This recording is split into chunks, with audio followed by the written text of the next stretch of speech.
Group के तत्वाधान में 7 दिवसीय सेल्फ डिफेंस प्रशिक्षण शिविर के इस समापन अवसर पर हमारे बीच में यहाँ पर उपस्थित हमारे किरनापुर जनपद पंचायत के यशस्वी अध्यक्ष बड़े भाई राणा कल्याण सिंह जी, हमारे बीच में यहाँ पर उपस्थित हमारे वरिष्ठ नेता आदरणीय डॉक्टर लोमेश तुरकर जी, हमारे वरिष्ठ नेता आदरणीय एनआर गुर्दे सर, हमारे वरिष्ठ नेता और रमगढ़ी के सरपंच प्रतिनिधि सम्मानीय सदाराम रामदाले जी, हमारे बीच में उपस्थित हमारे वारा के सरपंच भाई भजन बिसेन जी, हमारे बीच में यहाँ पर उपस्थित रजेगांव के सरपंच भाई बुड़ेकर जी, हमारे बीच में सिवनी खुर्द के सरपंच भाई कृष्ण रणगिरे जी, हमारे बीच में यहाँ पर उपस्थित हमारे दोनों ही कराटे संघ के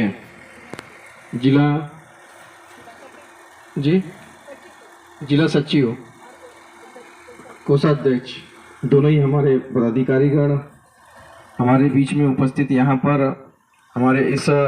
पूरे कार्यक्रम को संचालित कर रही हमारी बहन आदरणीय दानी जी और आपका पूरे सहयोगी कार्यकर्ता यहाँ पर हमारे बीच में उपस्थित हमारी बहन जनपद सदस्य पाथरी जी, नक्सी मीना पाचे जी, आपसे मेरी मुलाकात हुई होगी किसी कार्यक्रम में, लेकिन माफ़ी चाहता हूँ कि आपको मैं पहचान नहीं पाया था। निश्चित तौर से हमारे बीच में यहाँ सभी कराटे का प्रशिक्षण प्राप्त कर रहे हैं सभी बच्चे और उनके जो परिवार के भी सदस्य यहाँ पर उपस्थित हुए हैं। एक ऐसा सेल्फ डिफेंस का आप लोगों ने यहाँ से 7 दिवस के अंदर सीखा होगा और सीख करके आप अपने जीवन में इस चीज़ को उतारेंगे निश्चित तौर से। और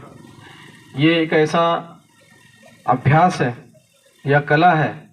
यह अपने आप में एक मेहनत है कि हम जिस चीज़ को अपने इस प्रशिक्षण दौरान जिस चीज़ को हमने इस कला को सीखा होगा तो निश्चित तौर से ये आपके सारे जीवन में अंतिम तक, अभी से लेकर अंतिम तक आपको ये बहुत महत्वपूर्ण चीज़ आपने अपने सेल्फ डिफेंस के लिए सीखा है। और निश्चित तौर से ये अपने सेल्फ डिफेंस के साथ साथ में आपको शारीरिक रूप से भी चुस्त दुरुस्त रहने के लिए और अनुशासित रहने के लिए भी बहुत सारी चीज़ें आपको इस 7 दिवसीय प्रशिक्षण वर्ग में बताया गया होगा। जिस तरह से हम लोग कहते हैं कि नारी शक्ति और नारी को हम देवी का अवतार मानते हैं और लगातार देश दुनिया के अंदर में घट रही घटनाओं पर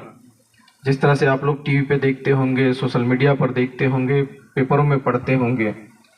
कि जो अगर नारी अगर सशक्त नहीं रहेगी तो फिर कहीं ना कहीं उसका दोहन होगा।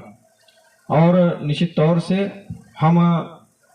अगर हमको नारी के रूप में ईश्वर ने इस धरती में अगर भेजा है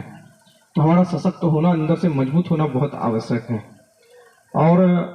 ये कराटे एक ऐसी अपने आप में खूबी है, एक ऐसी कला है कि आप इसके आधार पर आप अपने जीवन के अंदर में जिस तरह का आपका स्वभाव होगा, स्वभाव के अनुरूप आप अपने आप को सशक्त और मजबूत बना सकते हैं। और हम लोग भी जब छोटे थे तो बहुत ज़्यादा नहीं, लेकिन कभी कभी इस तरह के हमको प्रशिक्षण कभी देने वाले मिले नहीं, लेकिन उसके बाद मैंने देखा है कि हमारे यहाँ से एक लड़का था कनौजे, तोसराम कनौजे, हाँ स्टूडेंट है आप लोगों का, और उसको मैंने इस कराटे का जुनून उस लड़के के अंदर में देखा था जब हम लोग राजनीति में हम लोग आए थे। और लगभग 2005, 6, 7 की बात होगी, 7-8 की बात होगी है कि जब वो हाई स्कूल के ग्राउंड में, हमारे यहाँ पर उस समय हाई स्कूल के ग्राउंड में वो कराटे सिखाया करता था। हमको लगता था कि एक तरह से सीखा जरूर रहा है लेकिन इससे मिल क्या रहा है, लेकिन बाद में कुछ समय बाद हमको 2-3 साल बाद समझ में आया कि वो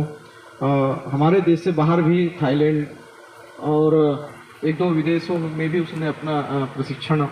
दिया और गया भी यहाँ से जा करके। और आज बड़ी प्रसन्नता होती है कि अभी होली के समय में मुझसे मिलने के लिए आया। जब होली में आया रहा होगा तो अपने बेटे के साथ में आया, और आज इसी कराटे के बलबूते पर आज एक विभाग